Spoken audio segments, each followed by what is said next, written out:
Students welcome to my channel. Students कल आप पढ़िया सीगा मोनोपलिस्टिक कंपीटीशन का कंसैप्ट एंड अजम्पशनस। अज आप पढ़ना है price determination in monopolistic competition. ये अज का टॉपिक है जी। चलो स्टार्ट करते हैं स्टूडेंट्स। आप स्टार्ट करते हैं प्राइस डिटर्मिनेशन। प्राइस डिटर्मिनेशन का क्वेश्चन पेपर के इदा होंगे कि how price is determined under monopolistic competition. कि प्राइस जोड़ा प्राइस आ कीमत आ किवें निर्धारित की जाती है मोनोपलिस्टिक कंपीटीशन के अंडर। तो स्टूडेंट्स इनू पढ़न तो पहला आपू डिमांड तो कोस्ट कर्व देखने पैणगे मोनोपलिस्टिक कंपीटीशन के अंडर। सो पहला आप देखते हैं डिमांड कर्व की होंगे। स्टूडेंट्स आप देखते हैं कि डिमांड कर्व की होंगे। डिमांड कर्व इदा होंगे, this is M R and this is A R. Demand curve के विच जिहड़ी एम आर होंदी आ वो हमेशा ए आर तो बिलो होंदी आ ते जिहड़ा ए कर्व होंदा मोनोपलिस्टिक कंपीटीशन दे विच है ना, ये मोनोपली तो ज़्यादा इलास्टिक होंदा, मोर इलास्टिक दैन मोनोपली। ते इहदे विच ए आर ते एम आर दोनों इक्वल नहीं होंदे हैगे। ते दैन आप अगे देखते हैं कोस्ट कर्व किद्दां दा होंदा। कोस्ट कर्व हमेशा इहदे विच यू शेप्ड होंदा, चाहे वो एवरेज कोस्ट कर्व होवे, एवरेज वेरीएबल कोस्ट कर्व होवे, मार्जिनल कोस्ट कर्व होवे, सारे यू शेप्ड होंदे ने। ठीक है जी। दैन आप देखना है कि प्राइस के इक्विलिब्रियम किवें होंदा मोनोपलिस्टिक कंपीटीशन के अंडर। यदा मतलब यह है कि आप किन्नी क आउटपुट प्रोड्यूस करनी है जिहड़ा कि प्राइस के आउटपुट का इक्विलिब्रियम आ सके। तो ये 3 मेन पॉइंट होंदे ने जिहड़े कि तुहानूं याद रखने पैणगे। तो ये होंदी आ कि एम सी तो जिन्ना एम आर जिन्ना चिर इक्वल नहीं आती हैगी उन्ना चिर असीं आउटपुट वधा सकते हैं, उस तो बाद नहीं वधा सकते हैं। जिहड़ी एम सी हैगी वो एम आर कर्व नूं बिलो तो कट करूगी।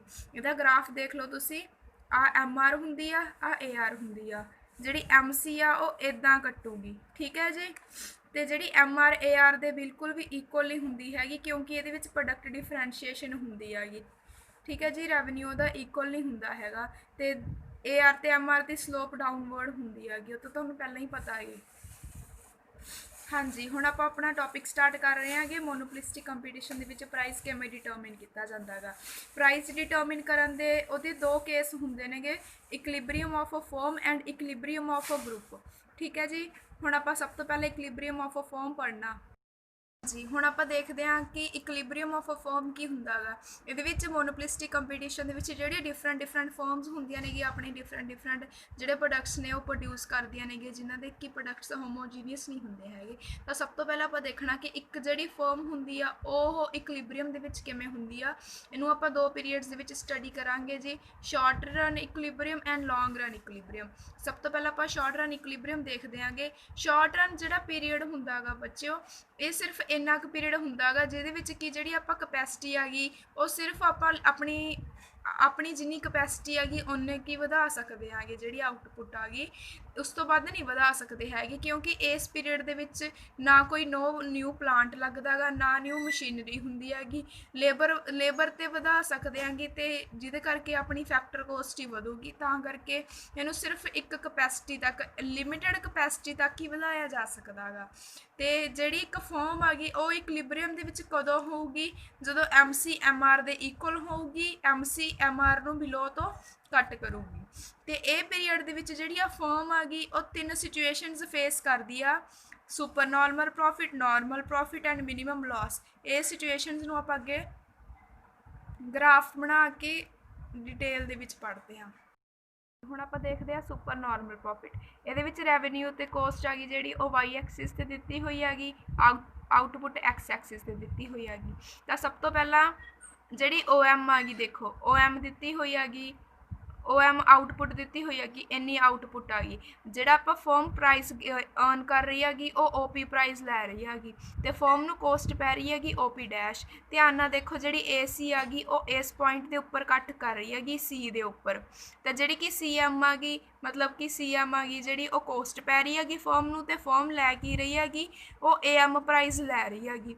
ये देखो स्टूडेंट्स जी ए सी आ गई वो बिलो आ गई ए आर के उपरों, तो जी एम सी कर्व आ गई वो एम आर नूं इत्थों कट कर रही है। इत्थे इक्विलिब्रियम का पॉइंट बनता गा।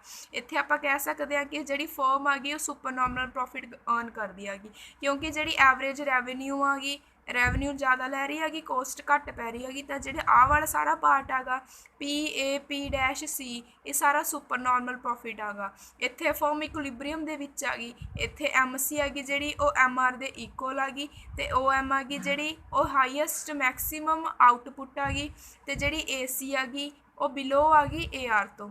ਠੀਕ ਹੈ ਜੀ। ਹੁਣ ਨਾਰਮਲ ਪ੍ਰੋਫਿਟ ਕੀ ਹੁੰਦਾ ਗਾ?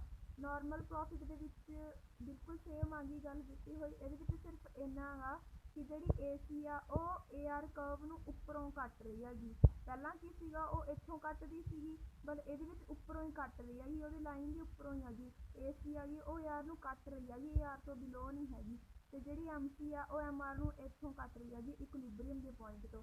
ਇੱਥੇ ਜਿਹੜੀ ਫਰਮ ਆ ਗਈ ਉਹ OP ਉਹਨਾਂ ਨੂੰ ਕੋਸਟ ਪੈ ਰਹੀ ਹੈਗੀ, OPI ਪ੍ਰਾਈਸ ਲੈ ਰਹੀ ਹੈਗੀ। ਤਾਂ ਫਰਮ ਐਕਸਟਰਾ ਕੁਛ ਨਹੀਂ ਅਰਨ ਕਰ ਰਹੀ ਹੈਗੀ, ਤਾਂ ਕਰਕੇ ਅਸੀਂ ਕਹਿ ਸਕਦੇ ਹਾਂ ਕਿ ਜਿਹੜੀ ਫਰਮ ਆ ਉਹ ਨਾਰਮਲ ਪ੍ਰੋਫਿਟ ਗੇਨ ਕਰਦੀ ਹੈਗੀ। ਠੀਕ ਹੈ ਜੀ। ਅੱਗੇ ਆ ਗਿਆ ਮਿਨੀਮਮ ਲਾਸ। ਮਿਨੀਮਮ ਲਾਸ ਦੇ ਵਿੱਚ ਸੇਮ ਚੀਜ਼ ਦਿੱਤੀ ਹੋਈ ਆ। ਇਹਦੇ ਵਿੱਚ ਦਿੱਤਾ ਹੋਇਆ ਕਿ OM ਆ ਗਈ ਜਿਹੜੀ ਮੈਕਸੀਮਮ ਆਊਟਪੁੱਟ ਆ ਗਈ, ਅਤੇ OP ਆ ਗਈ, OP ਡੈਸ਼ ਆ ਗਈ ਜਿਹੜੀ ਉਹ ਪ੍ਰਾਈਜ਼ ਹੈਗਾ। ਠੀਕ ਹੈ ਜੀ।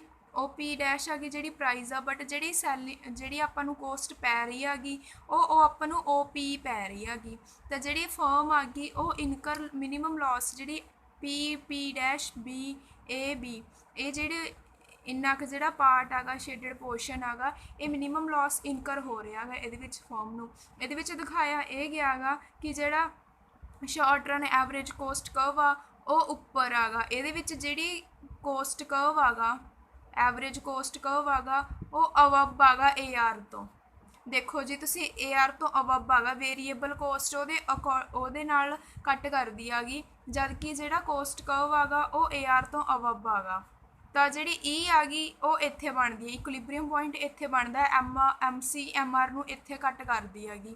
ਤਾਂ ਇੱਥੇ ਕੱਟ ਕਰਦੀ ਹੈ, ਦਾ ਮਤਲਬ ਤਾਂ ਇਹ ਹੋ ਗਿਆ ਕਿ ਇਹ ਮੈਕਸੀਮਮ ਆਊਟਪੁੱਟ ਆ ਗਈ। ਪਰ ਜਿਹੜੀ ਫਰਮ ਆ ਗਈ ਉਹ ਆ ਗਈ ਪ੍ਰਾਈਸ ਘੱਟ ਲੈ ਰਹੀ ਹੈਗੀ, ਜਦ ਕਿ ਉਹਨੂੰ ਖਰਚਾ ਜ਼ਿਆਦਾ ਪੈ ਰਿਹਾ ਹੈਗਾ। ਇਹਦਾ ਮਤਲਬ ਆ ਕਿ ਫਰਮ ਘਾਟੇ ਦੇ ਵਿੱਚ ਆ, ਫਰਮ ਨੂੰ ਲਾਸ ਹੋ ਰਿਹਾ ਹੈਗਾ। ਠੀਕ ਆ ਜੀ। ਜੀ ਹੁਣ ਆਪਣਾ ਸ਼ਾਰਟ ਰਨ ਇਕੁਲਿਬਰੀਅਮ ਕੰਪਲੀਟ ਹੋ ਗਿਆ। ਹੁਣ ਆਪਾਂ ਲੌਂਗ ਰਨ ਇਕੁਲਿਬਰੀਅਮ ਪੜ੍ਹ ਰਹੇ ਹਾਂਗੇ।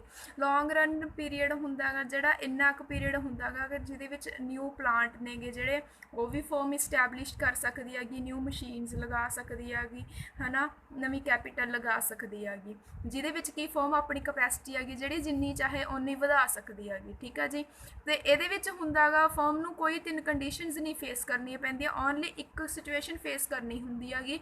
Firm only normal profit gain ਕਰ ਸਕਦੀ ਹੈ ਇਹਦੇ ਵਿੱਚ। ਉਹ ਕਿਉਂ ਕਰ ਸਕਦੀ ਹੈਗੀ ਅੱਗੇ ਦਿੱਤਾ ਹੋਇਆ ਗਾ,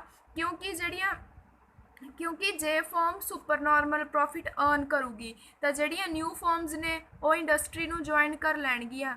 ਮਤਲਬ ਕਿ ਇਹਦੇ ਵਿੱਚ ਆਪਾਂ ਗਰੁੱਪ ਇਕੁਲਿਬਰੀਅਮ ਦੀ ਗੱਲ ਕਰਾਂਗੇ। ਤਾਂ ਜਿਹੜੀਆਂ ਨਿਊ ਫਰਮਸ ਨੇ ਉਹ ਇੰਡਸਟਰੀ ਨੂੰ ਜੁਆਇਨ ਕਰ ਲੈਣਗੀਆਂ, ਤਾਂ ਕਰਕੇ ਜ਼ਿਆਦਾ ਸਪਲਾਈ ਹੋ ਜੂਗੀ। ਜ਼ਿਆਦਾ ਸਪਲਾਈ ਹੋਊਗੀ ਤਾਂ ਮਾਰਕੀਟ ਦੇ ਵਿੱਚ ਸਮਾਨ ਜ਼ਿਆਦਾ ਹੋ ਜੂਗਾ, ਤਾਂ ਕਰਕੇ ਆਪਣਾ ਸਮਾਨ ਵੇਚਣ ਲਈ ਸਾਰੇ ਆਪਣੀ ਕੋਸਟ ਨੂੰ ਲੋ ਕਰ ਦੇਣਗੇ, ਜਿਹਦੇ ਕਰਕੇ ਜਿਹੜਾ ਕਿ ਸੁਪਰ ਨਾਰਮਲ ਪ੍ਰੋਫਿਟ ਡਿਸਅਪੀਅਰ ਹੋਣ ਲੱਗ ਜੂਗਾ। ਦੈਨ ਉਹੀ ਗੱਲ ਆ ਗਈ ਕਿ ਲੋ ਪ੍ਰਾਈਸ ਕਰ ਦੇਣਗੇ, ਜੇ ਸੈੱਲ ਮੋਰ ਕਰਨਗੇ ਤਾਂ ਜਿਹੜਾ ਸੁਪਰ ਨਾਰਮਲ ਪ੍ਰੋਫਿਟ ਆ ਉਹ ਡਿਸਅਪੀਅਰ ਹੋ ਜੂਗਾ। ਇਹਦੇ ਵਿੱਚ ਜਦੋਂ ਆਪਾਂ ਨੂੰ ਚੀਜ਼ਾਂ ਘੱਟ ਰੇਟ ਦੇ ਉੱਪਰ ਮਿਲਦੀਆਂ ਨੇਗੀਆਂ ਤਾਂ ਜਿਹੜੀ demand for factor of production ਆ ਉਹ ਵੱਧ ਜੂਗੀ। ਜਦੋਂ ਲੇਬਰ ਦੀ ਡਿਮਾਂਡ ਵੱਧ ਗਈ ਜਾਂ ਕੈਪੀਟਲ ਦਾ ਪ੍ਰਾਈਸ ਵੱਧ ਗਿਆ ਤਾਂ ਜਿਹੜੇ ਫੇਰ ਸੁਪਰ ਨਾਰਮਲ ਪ੍ਰੋਫਿਟ ਨੇ ਉਹ ਵੀ ਡਿਸਅਪੀਅਰ ਦੁਬਾਰਾ ਫੇਰ ਹੋ ਜਾਣਗੇ। ਠੀਕ ਆ ਜੀ। ਹੁਣ ਲੌਂਗ ਰਨ ਇਕੁਲਿਬਰੀਅਮ ਦਾ ਆਪਾਂ ਗ੍ਰਾਫ ਦੇਖ ਲੈਂਦੇ ਆਂਗੇ।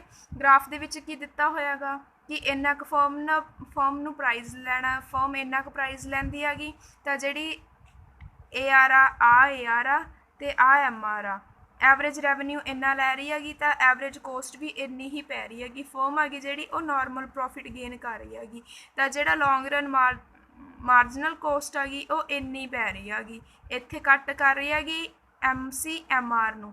ਆਹ ਪੁਆਇੰਟ ਦੇ ਉੱਤੇ ਇਕੁਅਲ ਨੇਗੇ ਤਾਂ ਇੰਨੀ ਮੈਕਸੀਮਮ ਆਊਟਪੁੱਟ ਆ ਗਈ। ਬਿਲਕੁਲ ਇਹ ਨਾਰਮਲ ਪ੍ਰੋਫਿਟ ਵਾਲਾ ਹੀ ਗ੍ਰਾਫ ਆਗਾ, ਬਸ ਇਹਦੇ ਵਿੱਚ ਇੰਨਾ ਕਾ ਕਿ ਇੱਥੇ ਲੌਂਗ ਰਨ ਮਾਰਜਨਲ ਕੋਸਟ ਕਵ ਕਰਨਾ ਗਾ, ਇੱਥੇ ਲੌਂਗ ਰਨ ਐਵਰੇਜ ਕੋਸਟ ਕਵ ਕਰਨਾ, ਬਾਕੀ ਬਿਲਕੁਲ ਸੇਮ ਆਗਾ। ਅਤੇ ਇੱਥੇ ਸਿਰਫ ਇੰਨਾ ਕੁ ਦਿਖਾਉਣਾ ਕਿ ਫਰਮ ਨਾਰਮਲ ਪ੍ਰੋਫਿਟ ਹੀ ਗੇਨ ਕਰਦੀ ਹੈਗੀ। ਜੀ ਹੁਣ ਆਪਾਂ ਫਰਮ ਦੀ ਡਿਟੇਲਡ ਸਟੱਡੀ ਕਰ ਲਈ। ਹੁਣ ਆਪਾਂ ਗਰੁੱਪ ਇਕੁਲਿਬਰੀਅਮ ਪੜ੍ਹਨਾ ਕਿ ਗਰੁੱਪ ਦੇ ਵਿੱਚ ਪ੍ਰਾਈਸ ਕਿੱਦਾਂ ਡਿਟਰਮਿਨ ਕੀਤਾ ਜਾਂਦਾ ਹੈਗਾ। ਗਰੁੱਪ ਇਕੁਲਿਬਰੀਅਮ ਪੜ੍ਹਨ ਤੋਂ ਪਹਿਲਾਂ ਆਪਾਂ ਦੇਖ ਲੈਂਦੇ ਆਗੇ ਕਿ ਗਰੁੱਪ ਹੁੰਦਾ ਕੀ ਹੈਗਾ। ਮੋਨੋਪਲਿਸਟਿਕ ਕੰਪੀਟੀਸ਼ਨ ਦੇ ਵਿੱਚ ਬਹੁਤ ਸਾਰੀਆਂ ਜਿਹੜੀਆਂ ਫਰਮਸ ਨੇਗੀਆਂ ਡਿਫਰੈਂਟ ਪ੍ਰੋਡਕਟਸ ਬਣਾਉਂਦੀਆਂ ਨੇਗੀਆਂ ਹੈ ਨਾ, ਤਾਂ ਉਹਨਾਂ ਨੂੰ ਸਾਰਿਆਂ ਨੂੰ ਮਿਲਾ ਕੇ ਇੰਡਸਟਰੀ ਕਿਹਾ ਜਾਂਦਾ ਹੈਗਾ। ਬਟ ਇੱਕ ਚੈਂਬਰਲਿਨ ਸੀਗਾ, ਉਹਨੇ ਇਹਨਾਂ ਨੂੰ ਫਰਮਸ ਦੇ ਜਿਹੜੇ ਗਰੁੱਪ ਹੁੰਦਾ ਗਾ ਉਹਨੂੰ ਇੰਡਸਟਰੀ ਦੀ ਜਗ੍ਹਾ ਗਰੁੱਪ ਦਾ ਨਾਮ ਦਿੱਤਾ ਸੀਗਾ। ਠੀਕ ਹੈ ਜੀ, ਚੈਂਬਰਲਿਨ ਨੇ ਦਿੱਤਾ ਸੀਗਾ ਇਹਨੂੰ, ਇੰਡਸਟਰੀ ਨੂੰ ਗਰੁੱਪ ਕਿਹਾ ਸੀਗਾ ਵੀ ਜਿਹੜੀਆਂ ਇਕੱਠੀਆਂ ਸਾਰੀਆਂ ਫਰਮਸ ਮਿਲ ਕੇ ਬਣਾਉਂਦੀਆਂ ਨੇਗੀਆਂ, ਅੱਡ ਪ੍ਰੋਡਕਟ ਬਣਾਉਂਦੀਆਂ ਨੇ ਪਰ ਉਹਨਾਂ ਨੂੰ ਗਰੁੱਪ ਕਿਹਾ ਜਾਂਦਾ ਗਾ।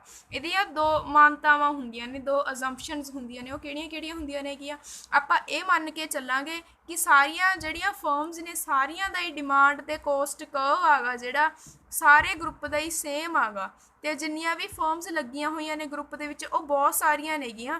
ਤਾਂ ਕਰਕੇ ਜਿਹੜੀ ਕੋਈ ਸਿੰਗਲ ਫਰਮ ਆ ਗਈ ਉਹ ਆਪਦੇ ਓਨ ਡਿਸੀਜ਼ਨ ਕਰਕੇ ਕਿਸੇ ਵੀ ਗਰੁੱਪ ਦੇ ਓਨ ਪ੍ਰਾਈਜ਼ ਨੂੰ ਇਨਫਲੂਐਂਸ ਨਹੀਂ ਕਰ ਸਕਦੀ। ਫੋਰ ਐਗਜ਼ਾਮਪਲ ਅਗਰ ਕੋਈ ਆਪਣਾ ਪ੍ਰਾਈਸ ਵਧਾ ਦੇ ਜਾਂ ਘਟਾ ਦੇ ਤਾਂ ਬਾਕੀਆਂ 'ਤੇ ਫਰਕ ਨਹੀਂ ਪੈਂਦਾ ਹੈਗਾ ਉਹਦਾ। ਜੀ ਅੱਗੇ ਆਪਾਂ ਗਰੁੱਪ ਇਕੁਲਿਬਰੀਅਮ ਦਾ ਗ੍ਰਾਫ ਦੇਖ ਲੈਂਦੇ ਆਂਗੇ। ਜਿਹੜਾ ਡੀ ਦਿੱਤਾ ਹੋਇਆ ਇਹ ਡਿਮਾਂਡ ਕਰਵ ਆ, ਸੀ ਦਿੱਤਾ ਹੋਇਆ ਹੈਗਾ ਜਿਹੜਾ ਇਹ ਕੋਸਟ ਕਰਵ ਆ। ਇਹਦੇ ਵਿੱਚ ਆਪਾਂ ਮੰਨ ਕੇ ਚੱਲੇ ਸੀਗੇ ਕਿ ਸਾਰੀਆਂ ਫਰਮਸ ਦੀ ਜਿਹੜਾ ਪ੍ਰਾਈਜ਼ ਹੈਗਾ ਅਤੇ ਕੋਸਟ ਹੈਗੀ ਸਭ ਦੀ ਸੇਮ ਆ ਗਈ, ਤਾਂ ਓ ਏ ਆ ਜਿਹੜੀ ਉਹ ਸਭ ਦੀ ਫਿਕਸਡ ਕੋਸਟ ਆ ਗਈ। ਤਾਂ ਸਭ ਨੂੰ ਜਿਹੜਾ ਫਿਕਸਡ ਪ੍ਰਾਈਜ਼ ਹੈਗਾ, ਜਿਹੜੀ ਕੋਸਟ ਪੈ ਰਹੀ ਹੈਗੀ ਸਭ ਨੂੰ ਉਹ ਓ ਬੀ ਪੈ ਰਹੀ ਹੈਗੀ।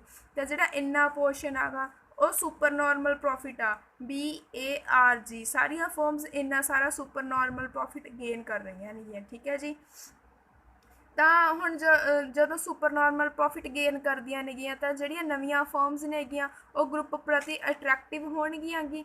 ਤਾਂ ਕਰਕੇ ਜਿਹੜੀਆਂ ਫਰਮਸ ਦੀ ਜਿਹੜੀ ਗਰੁੱਪ ਦੀ ਸਪਲਾਈ ਹੈਗੀ ਵੱਧ ਜੂਗੀ। ਜਦੋਂ ਗਰੁੱਪ ਦੀ ਸਪਲਾਈ ਵੱਧ ਜੂਗੀ ਤਾਂ ਸੈਲਰਸ ਦੇ ਵਿੱਚ ਡਿਸਟਰੀਬਿਊਟ ਜਿਹੜੀ ਹੋਊਗੀ ਉਹ ਜ਼ਿਆਦਾ ਹੋਊਗੀ, ਜਿਹੜੀ ਕਿ ਡਿਮਾਂਡ ਨੂੰ ਘਟਾ ਦੂਗੀ। ਤਾਂ ਕਰਕੇ ਜਿਹੜਾ ਡੀ ਕਰਵ ਹੈਗਾ ਉਹ ਲੈਫਟ ਨੂੰ ਸ਼ਿਫਟ ਕਰ ਜੂਗਾ D1 'ਤੇ। ਇੱਥੇ ਆ ਕੇ ਕੋਈ ਵੀ ਫਰਮ ਹੈਗੀ ਜਿਹੜੀ ਸੁਪਰ ਨਾਰਮਲ ਪ੍ਰੋਫਿਟ ਅਰਨ ਨਹੀਂ ਕਰੂਗੀ, ਤਾਂ ਜਿਹੜਾ ਫਰਮ ਹੈਗੀ ਉਹ ਓਨਲੀ ਨਾਰਮਲ ਪ੍ਰੋਫਿਟ ਅਰਨ ਕਰੂਗੀ, ਸੁਪਰ ਨਾਰਮਲ ਪ੍ਰੋਫਿਟ ਵੈਨਿਸ਼ ਹੋ ਜਾਊਗਾ। So thank you students. ਇੱਥੇ ਆਪਣਾ ਟੌਪਿਕ ਕੰਪਲੀਟ ਹੁੰਦਾ ਹੈਗਾ। ਥੈਂਕ ਯੂ ਸਟੂਡੈਂਟਸ ਵਾਚਿੰਗ ਵਾਸਤੇ। ਅਤੇ ਜੇ ਤੁਹਾਨੂੰ ਮੇਰੀ ਵੀਡੀਓ ਵਧੀਆ ਲੱਗੀ ਤਾਂ ਲਾਈਕ ਜ਼ਰੂਰ ਕਰਿਓ, ਨਾਲੇ ਆਪਣੇ ਫਰੈਂਡ ਸਰਕਲ ਦੇ ਵਿੱਚ ਸ਼ੇਅਰ ਕਰ ਦਿਓ ਅਤੇ ਹਿੱਟ ਦਾ ਸਬਸਕ੍ਰਾਈਬ ਬਟਨ। ਅਗਰ ਤੁਹਾਨੂੰ ਹੋਰ ਵੀ ਇਹਦੇ ਨਾਲ ਦੀਆਂ ਵਧੀਆ ਵੀਡੀਓ ਚਾਹੀਦੀਆਂ ਨੇ ਅਤੇ ਨੋਟੀਫਿਕੇਸ਼ਨ ਜ਼ਰੂਰ ਔਨ ਕਰ ਦਿਓ। Thank you.